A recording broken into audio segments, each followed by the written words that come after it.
Hello student, success coaching classes में आपका स्वागत है। यदि आप चैनल में पहली बार आए हैं तो चैनल को सब्सक्राइब कर ले और बेल आइकन को ऑल में प्रेस कर ले ताकि आने वाले सभी वीडियो को नोटिफिकेशन टाइम पर मिले। आज हम डिस्कस करने वाले हैं क्लास 10th का सामाजिक विज्ञान भूगोल का चैप्टर नंबर 1 संसाधन एवं विकास। इससे जितना मोस्ट इंपॉर्टेंट ऑब्जेक्टिव क्वेश्चन है वो आपको इस वीडियो में डिस्कस करने वाले हैं।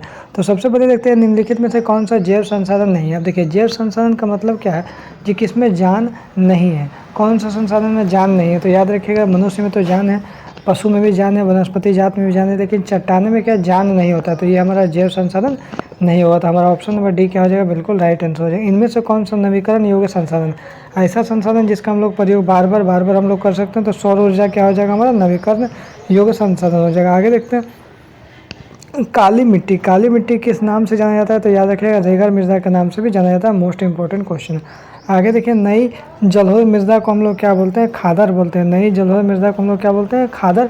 अब पुरानी जलोढ़ मृदा को हम लोग क्या बोलते हैं? बांगर बोलते हैं। क्लियर हो गया। आगे ये देखते हैं, किस मिट्टी में लौह धातु की सबसे ज़्यादा मात्रा में पाया जाता है? तो लाल मिट्टी में सबसे ज़्यादा मात्रा में पाया जाता है। लौह अयस्क किस प्रकार का संसाधन है? तो याद रखिए, अनवीकरण योग्य संसाधन है। आगे यदि हम लोग देखते हैं, क्वेश्चन नंबर 7 क्या बोल रहा है? बांगर और खादर किस प्रकार की मिट्टी है? तो याद रखिएगा, जलोढ़ मिट्टी का ये प्रकार होता है। ठीक है ना। आगे देखते हैं, और किस प्रकार की मृदा में कंकड़ की मात्रा सबसे ज़्यादा होती है? तो बांगर में क्या होता है? सबसे ज़्यादा होता है। आगे ये हम लोग देखते हैं, भारत के कुल क्षेत्रफल के कितने प्रतिशत क्षेत्र पर पठारी भाग है? तो बोल रहा है, भारत का कुल क्षेत्रफल में कितना परसेंट भाग है जिसमें पठारी भाग है? तो याद रखिएगा, मात्र 27% भाग। आगे ये हम लोग देखते हैं, समाप्यता के आधार पर, समाप्त होने के आधार पर संसाधन कितने भाग में बांटा गया? तो 2 भाग में बांटा गया है। ठीक है।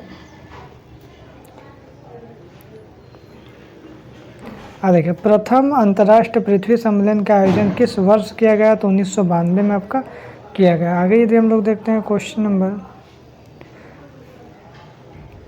12 क्या बोल रहा है? जिस भूमि पर खेती की जाती है उसे हम लोग क्या बोलते हैं? कृषि योग्य भूमि हम लोग बोलते हैं।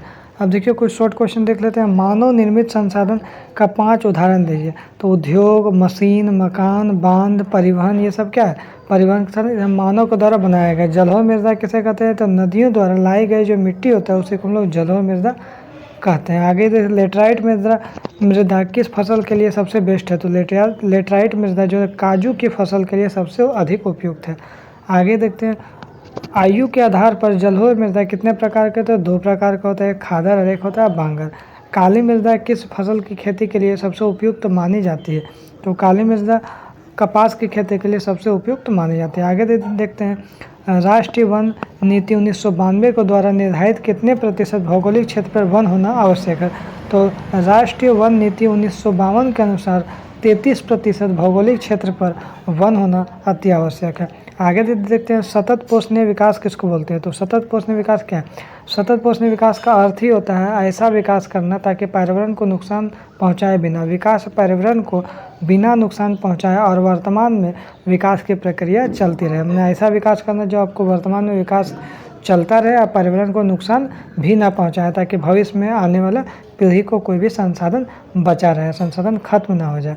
आगे देखिए, नवीकरण योग्य संसाधन और अनवीकरण योग्य संसाधन क्या है? तो चलिए, नवीकरण योग्य संसाधन है, इस संसाधन का प्रयोग हम लोग बार बार किया जा सकता है। इस संसाधन का पुनर्निर्माण प्रकृति के द्वारा तुरंत हो जाता है, सौर ऊर्जा, पवन ऊर्जा। नवीकरण संसाधनों को उदाहरण जैसे पेड़ पौधा हो गया, जीव जंतु, पवन ऊर्जा, सौर ऊर्जा। अब देखिए, यहाँ से हमारा क्या हो गया? अनवीकरण हो जाएगा। यहाँ से हमारा क्या हो जाएगा? आपको अनवीकरण संसाधन देखिए यहाँ पर दिया है। तो पहला देखिए, इन संसाधनों का उपयोग करने के बाद समाप्त हो जाता है। एक बार समाप्त हो जाएगा तो बनने में लाखों करोड़ों समय लगता है और इस संसाधनों का पुनर्निर्माण नहीं हो पाता है। अनवीकरण संसाधन के उदाहरण जैसे खनिज संसाधन और कोयला, लौह अयस्क। अब देखिए क्या बोल रहा है, जैव संसाधन किसको बोलते हैं? ऐसे संसाधन जिसमें जीवन व्याप्त होता है, जिसमें जान है, उसको हम लोग जैव संसाधन बोलते हैं, जैसे पशु, मनुष्य, मत्स्य, वनस्पति। नवीकरण योग्य संसाधन हम लोग किसको बोलते हैं? तो याद रखिएगा, इसको हम लोग ऐसे संसाधन जिन्हें भौतिक, रासायनिक, यांत्रिक प्रक्रियाओं द्वारा पुनः प्राप्त किया जा सकता है उसको हम लोग नवीकरण योग्य संसाधन हम लोग बोलते हैं।